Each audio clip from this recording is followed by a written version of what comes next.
Daryl here, KG5 MDS with another 2 wheels and 10 watts video.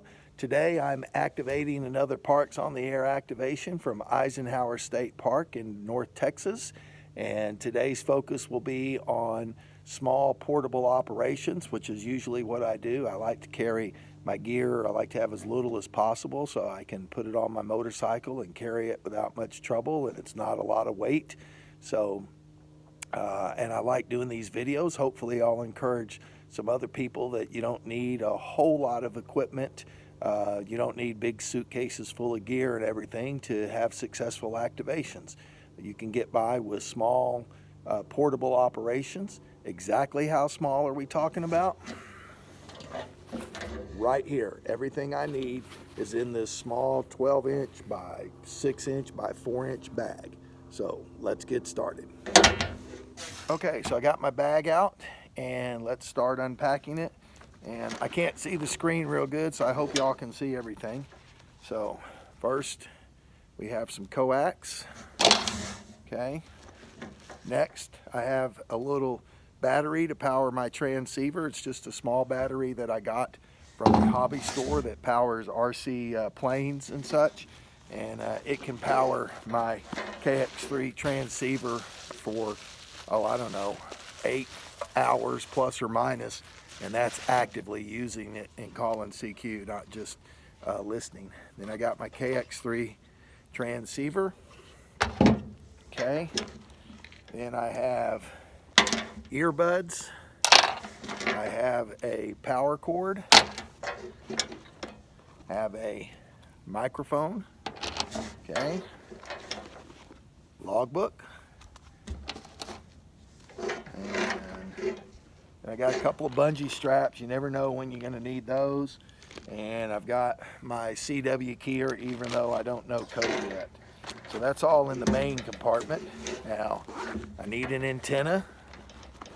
Voila, there's my hams to go cantenna. It's a 29.5 foot random wire antenna with a 9-to-1 un in it and 29.5 feet of counterpoise. Okay. And then I've got some fishing line and a fishing weight to help get that up in a tree. And last but not least, got my newly constructed, this is a little antenna launch slingshot that I made. I'll do a separate video on this later, but you can find out how to make them on YouTube. There's already some channels out there about it, but I'll make a video about it a little bit later. So that's pretty much everything. So next, let's see if we can't find a place to mount the camera and get the antenna launched.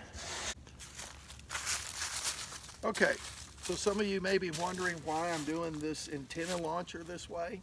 I tried when I was in Richmond a tennis ball with some paracord, and I kind of did the slingshot method, and when I let it go and got it over the tree, it promptly wrapped itself around the tree. So then it was stuck and I couldn't get it down. So that wasn't very successful. Then I tried also out in Virginia a heavier fishing weight with some fishing line and just threw it up. And that worked okay. But again, I've got 29.5 feet of wire. So I'd like to get it up a little bit higher than what I was able to throw at that time. So I did some research on the internet and found this little launcher, and I tested it at home a couple times and it worked pretty good.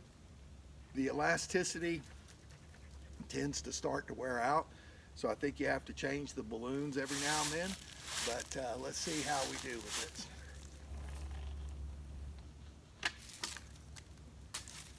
it. Hey, I made it all the way over the tree, so that's good. Let me see if I can show y'all where it went. You see, almost straight up. I hope you can see that. But that's the limb I was shooting for, and that's the limb I got. So now I'm going to, it went a little bit further, so I'll pull it back and then let the fishing weight drop down and run my antenna wire up it. All right, so I deployed my wire antenna. I estimated that limb was going to be high enough, but it wasn't. So I put it up a little bit higher, but I'm still a slope, still more of a sloper than vertical. So anyway, that just goes to show not all activations are perfect. So I'm going to see what I can do with it in this sloper configuration, and we shall go from there. Okay, well, it wasn't the greatest activation in the world. I got about 14 contacts in an hour. I've certainly done better than that with this equipment. Done worse than that too. So, but it was weird today. I don't think this had anything to do with my antenna per se, but I mean, someone would be 5 by 5, and then they would be, I mean, absolutely nothing.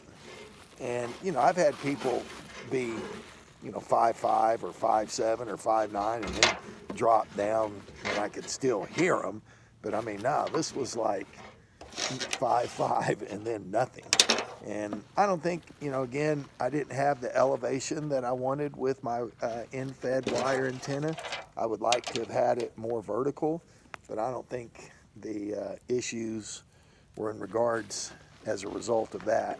I think they were just the propagation gods. Sometimes they smile on you, and sometimes they don't. And I think today was one of those days they were just outright playing tricks and having their fun today. Because like I said, 1 minute people will be great, and the next not so great.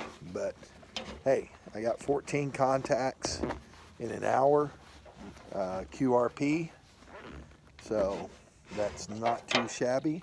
My antenna launching system worked, although I'm going to keep tweaking it. I'd like to get it up a little higher, but for a Gatorade cap and a balloon, it's not too bad. So I'll have to work on that a little bit. And anyway, so broke my rubber bands on my antenna, but that happens too sometimes. So anyway, KG5 MDS, 2 wheels and 10 watts, 2 wheels and 10 watts, clear.